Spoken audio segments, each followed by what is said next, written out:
to Gaza in Middle East, the Red Cross has now transported the body of a soldier identified by Hamas as that of an Israeli soldier, Hadar Goldin.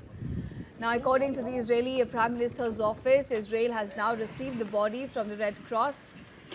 In fact, the handover took place under a fragile ceasefire that has brought a temporary calm between Israel as well as the Hamas-led militants. Now, viewers, the ceasefire comes after months of deadly fighting that took place in Gaza, and it all began with a Hamas-led attack in 2023. This is when over 1,200 people were killed and more than 251 people were taken hostage by Hamas. Now, remember, most of them were civilians, according to Israeli reports. And in response to that deadly attack by Hamas on Israel, Israel launched a major offensive in Gaza. So since the October of 2023, the war in Gaza has been going on. Gaza health officials now say that more than 69,000 Palestinians have been killed in this war so far.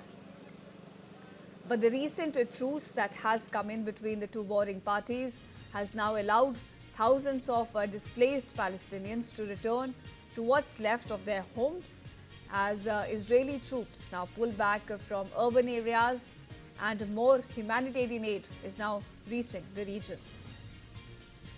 But viewers, even as the guns fall silent for now, tensions remain high on the ground.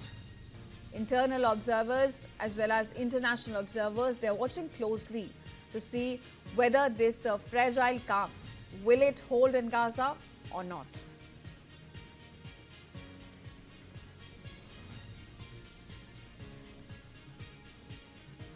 So that's the latest we're getting in as far as the war in Gaza is concerned.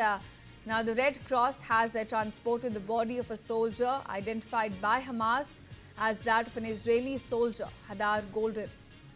Now, we are given to understand, according to the Israeli Prime Minister's office, that the transport has already taken place. Israel has, in fact, received the body from the Red Cross.